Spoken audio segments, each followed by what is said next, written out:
Alright, folks. Today was a good day, I gotta admit. Uh, the markets sold off nearly 3% today. The S&P down 2.88%, which I gotta tell you, I'm very enthusiastic about. As you know, I had been setting myself up for a day like today for the last couple of weeks, and it finally came to fruition on options expiration day, which can often lead to big sell-offs or big rallies, but today it gave us the former as opposed to the latter. Um,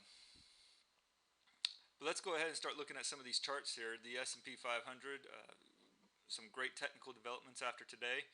What is the difference between the rally of last week and the sell-off that we got today? Very easy. Zoom in right here to the volume levels here from each day. This was the volume that we saw on the S&P over the course of that significant rally that we saw. Only one day did we have really a substantial increase in volume. Now, all of those days were below the 50-day moving average for volume. Look at today's volume level here. We are quite a bit higher than any other previous rally, and so that shows you that there's a lot more fear in the market than there is optimism. So, and these volume levels are very, very similar to what we saw here on the previous market downturn. So, very, very good signs here that we are going much lower. I didn't cover a single position today. I kept all my positions intact. Right now, I'm about 89% short. So, I was 93% short, but as you increase your cash levels due to the short positions increasing in value, you raise more cash, and the stock value itself actually goes down. So that's why I'm 89% instead of 93%, despite not having sold a single position today. So, as you can see too, we're still very oversold. You'll see that too on the T2108. It did take a downturn here. When you look at it, we went down to about the 50 level. I told you anything can happen when you get to the mid-range of the T2108. So that's what we got today. We saw a bit of a dramatic shift in optimism in the T2108 as well. But back to the S&P 500, the silent resistance line that not many people were paying much attention to here is when you draw this to this to this, and look at that, boom, boom, and boom. Each time we sold off once we hit those, and it didn't take for long for us. We weren't right in that trend line at all. We were selling off almost immediately each time we sold it. So the other thing that's interesting too, if you look right here, 9 days to this point here, 9 days to this point here, 9 days to this point here, and you get your basically a good indicator of your reversals. Now, I'm not saying that this rally is going to last 9 days or not. If it does last 9 days at a similar pace to what we saw today, this market's going to really see some major problems going forward. But overall, though, is a interesting pattern to speak of. Let's jump into the Nasdaq here. Well, let me back up first. Let's look at the S&P a little bit longer here. This is the key support level. I want to see it take out that 1040 level again. That's representative of the neckline that formed the head and shoulders that we dipped down below the previous sell-off that we had, but I'd like to see us move even further below that and even take out the previous low and make a lower low as a result. I think we do that. This is a very good, healthy downtrend to be shorting. Probably Monday I will look to add maybe a couple more positions to the portfolio if the opportunity allows. For instance, if we open up flat, probably we'll try to do something like that. If we open another 100 points, or even 60 or 70 points down, I'll probably on the Dow, I'll probably withhold any further capital to the short side. So, all right, let's look at the Nasdaq. Same similar pattern here. Head and shoulders broke below, but we are close to testing this one here pretty quick. If we break below this 2150 level, then we'll be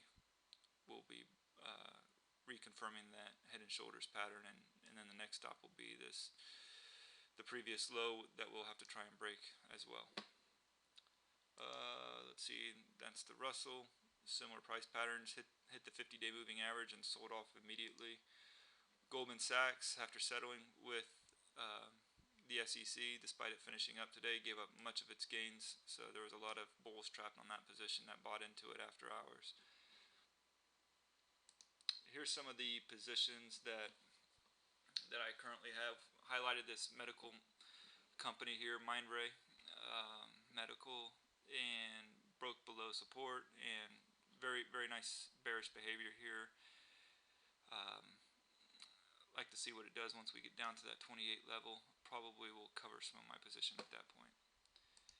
ESV Energy Company wasn't really impacted by the BP achievement yesterday of capping off that oil well, but when I say impacted positively. Instead, it sold off pretty good today. Not one of my better positions in the portfolio, but the fact that it never broke this neckline on the head and shoulders, inverse head and shoulders pattern, is why I never got out of it. So my thesis is still intact. I'm not selling until a target price is reached or a stop loss is breached.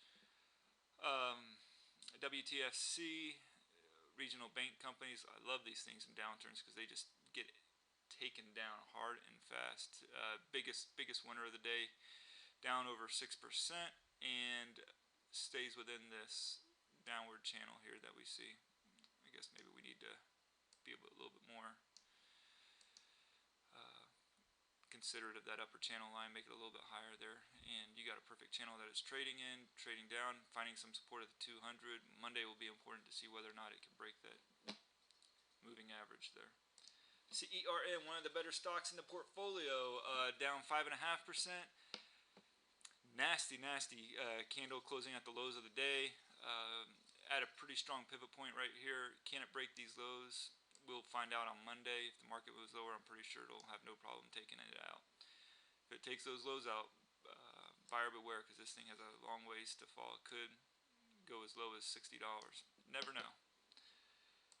SLAB, down almost 3%, hit the 50-day moving average. Can't break above the 200 either, as indicative by this price action right here, but today hit the 50, sold off. If you look at all these charts, one of the things you do notice, not with ALB of course, but with the others, that the volume was pretty solid on these stocks today. ALB still trading within a channel. Around this $38 area is where I will be tempted to take my profits at. WRC, this is one of these retailers. I think they do some skimpy lingerie and all that other nonsense, but that couldn't save them today, down another 5.5% and looking good. LYV, this was a stock that I got out yesterday. Hit my price target, got out, didn't think twice about it. However, today another 12% down. Can't frown on that at all. I would love to have still been in it, but in order to do that, I would have had to have disregarded my rules for trading. So, despite not being able to capitalize on that 12%, I'm not going to violate rules that I know that have saved me in the past. The last one is HIBB. Once again, another stock right in that 50-day moving average. It's going to find a test at the 200, but for now, things are pretty much intact. If the market sells off again pretty hard on Monday and this thing finds support at the 200, probably be tempted to book some profits in that one too. So, and finally, what would this be without a discussion about BP? Another stock that got the bulls trapped in today with the euphoria over capping the leak in the Gulf. This was an obvious short trade. You know, I'm not going to do it because it's outside of my risk tolerance. I try to keep the risk reward in my favor. I think any trade in BP right now falls outside of my tolerance for risk versus reward. But in any case,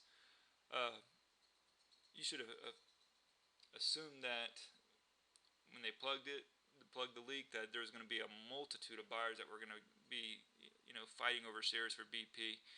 And the smart money obviously knew this and faded that trade to the tune of almost 5% down on the day. great trade if you actually pulled it off. But in any case, I'm going to get going here. It's my birthday today, so I'm gonna spend some time with the wife and son of mine. And hope you guys all have a good week. And I'll update some more charts this weekend, so be on the lookout for that.